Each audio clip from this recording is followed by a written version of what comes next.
Ешкім күнәсіз емес, мен де әулие емеспін. Мен өзімді қалай дұрыстау керектігін әлі де үйреніп жүрмін. Мен түрік жасай алмайтын күнім менің соңғы жұмыс күнім болады. Табысты болудың ең жақсы жолы істейтін нәрсеңе ғашық болу. Мен сүйікті ісімнің ауруына шалдыққан америкалық тұрғынмын. Мұндай аурумен ауыратындар үлкен жетістіктерге қол жеткізеді. Менің ойымша, саясаткерлердің көбісі электромобильдерге қарсы емес. Әрине, қарсы шығатындары бар. Бірақ олар өмірдегі орын алуы мүмкін кейбір жағдайларға сенбейді. Олар ешқашан мұнай бітпейді деп ойлайды. Егер бірнеше жүз жыл артқа шегінсек, бүгінде біз қарапайым нәрселер деп санайтынның бәрі сиқырлы болып көрінер еді. Мысалы, қашықтықтан сөйлесу, ұшу, үлкен көлемді ақпаратты өңдеу, бүкіл әлемді алақандай телефоннан тамашалау, тағы басқа. Шынында да бұрын бұл сиқырға ұқсайтын еді. Енді бүгінгі күні сиқыр болып көрінетін болашақтағы қарапайым ғажайыпты сіз де ойлап таба аласыз ғой. Біз өзіміз жақсы көретін дүниеге қалай қол жеткізуге болатынын ойлауымыз керек. Сол арқылы әлемді жаңартамыз. Мен 20 жыл ішінде көптеген жаңа көліктер толықтай электр қуатына ие болады деп сенімді түрде болжаймын. Тіпті 20-да емес, 10 жылдан кейін де орын алуы мүмкін. Шындығында мен уақытты басқару туралы бірде-бір кітаптан оқыған емеспін. Мақсатың болса, уақытты оқусыз-ақ басқарасың. Адамдар үшін ғаламшарға оңай бара алатын жол ашқым келеді. Өз ойларыңызға мұқият болыңыз. Кез келген іс ойдан басталады. Адамдардың заңы жақсылық құру және ұрыс дау-дамайдан аулақ болу. Шындық дауы құлаққа жағымсыз. Сабырлылық жақсылықтың қайнар көзі. Адамзат баласына келетін кез келген ауыр қайғы болмашы нәрселерден басталады. Ұлы істер де осы секілді кішкентай жұмыстан бастау алады. Ақылды жігіт жұртқа жақсылығын шашып жүрер және қылған ісін көпке жайып мақтанбас. Арлы жігіттің киімі нашар болса да, кеудесі алтын болады. Көп білемін деп кеуде соққан адамдар әдетте нәтижеге жете алмайды. Көп білсе де өзін ақылды етіп көрсетуге тырыспайтын жігіт мақталуға лайық.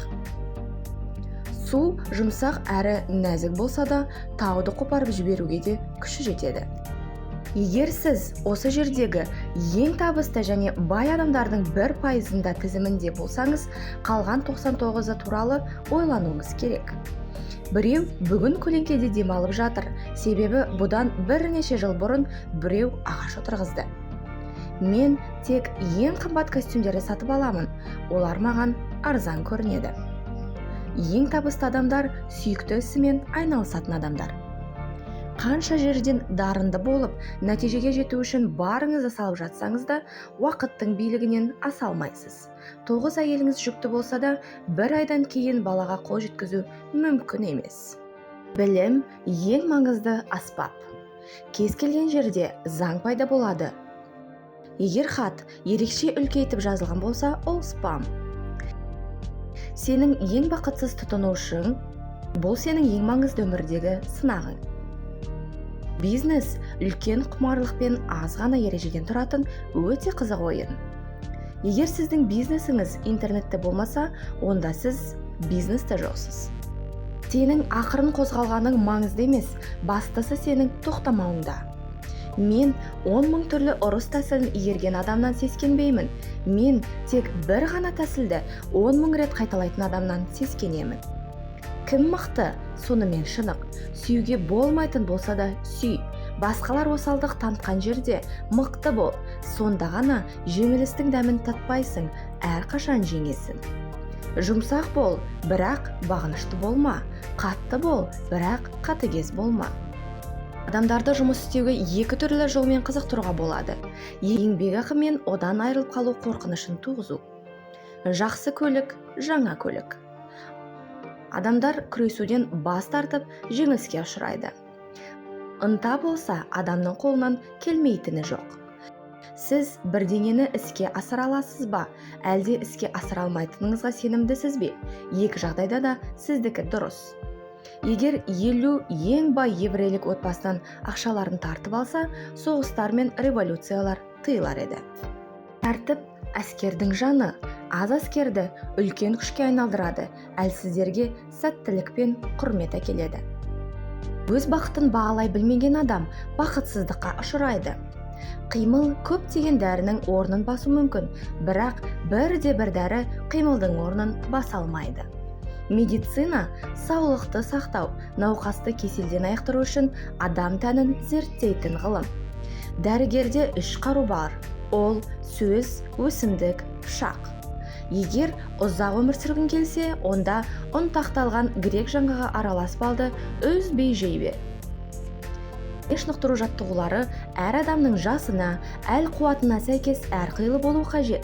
Орта жастағыларға салт атпен қыдыру тиімді болса, күш-қуаты кеміген кекселерге жаяу жүрген пайдалы. Сондай-ақ боз балаға қолайлы тағам қарттарға зиянды болуы ықтимал. Дене құрылысының үйлесімін бір қалыпта ұстау дегеніміз тағам мен сусынды талғау, дәрет тәртібін мұқияттау, киім мен ауа тазалығын сақтау, дене мен рух бірлестігін естен шығармау, ұйқы тәртібін бұзбау. Дене шынықтыру жаттығуларымен шұғылдансаң, дәрігерге пысқырып та қарамайсың. Ұсқынсыз әйел болмайды, еріншек әйел болады. Барлық әйел сұлу болып тумайды, ал 30 жасқа дейін әдеміленбесе, оның жай ғана ақмақ болғаны. Мен бүкіл әлем әйелдері үшін киім тігіп шығардым, ал олар келіп жалаңаш жүруге тырысады. Мен адамдарды ақшаны ұстауларына қарап бағалаймын. Ақша мақсат емес, ол адамның қателеспегенін білдіретін дәлел. Шанель сән емес, Шанель деген стиль. Әйелдер үшін киініп, өзара бәсекелестейді. Ол рас, бірақ егер жер бетінде ер адамдар болмаса, олар тіпті де киінбеседі. Әрбір қыз әрдайым нені және кімді қалайтынын біліп жүру тиіс. Адам бойындағы асыл қасиеттерді дамыту үшін алдымен батылдық керек. Батылдық болмаса, адам баласы қалайша ақиқат іздейді, қалайша махаббатты қорғайды. Мәселе ар мен ұятқа таянғанда көпшілік дауысы арқылы шешім қабылдау дұрыс емес. Ұлттың ұлылығы мен кеудесінің кеңдігін олардың жан-жануарларға деген қарым-қатынасына назар салып-ақ байқауға болады. Жер бетіндегі бейбітшілік пен тыныштықты қаласақ, алдымен сәбилерге назар аударуымыз керек. Әлемнің өзгеруін қаласаң, сол өзгерудің алғашқысы өзің бол. Болашағының өзгеруін қаласаң, сол өзгерісті тап қазір жаса. Шынайы өмірде ішкі проблемаларымен бет-бе-бет келген кезде дін жайлы білімдерің адыра қалып, түкке тұрғысыз болып көрінеді. Кез келген адам қаласа, өзінің ішкі дауысын ести алады. Ішкі дауыс кез келген адамда болатынына сеніңіз. Жеттім, толдым деген адамның дамуы тоқтап, міндетті түрде кері кету басталады. Сұлу қыз көзге ұнаса, мейірімді қыз жүрекке. Алғашқысы жақсы дүние болса, екіншісі сарқылмас байлық секілді.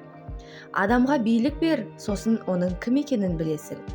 Әскери өнердің құпиясы керек уақытта, керек жерде жауыңнан мықты болуда болып табылады. Қоғамның әйелдер секілді бір ғана құқығы бар, ол басқарылуға бейім болу. Әлемде 2 құдіретті күш бар: қылыш пен рух. Соңында рух қылышты жеңуі тиіс. Біреудің ақмақтығы бізді ақылды етпейді. Соңғы сөз әрқашан ортақ пікірге ұласуы керек.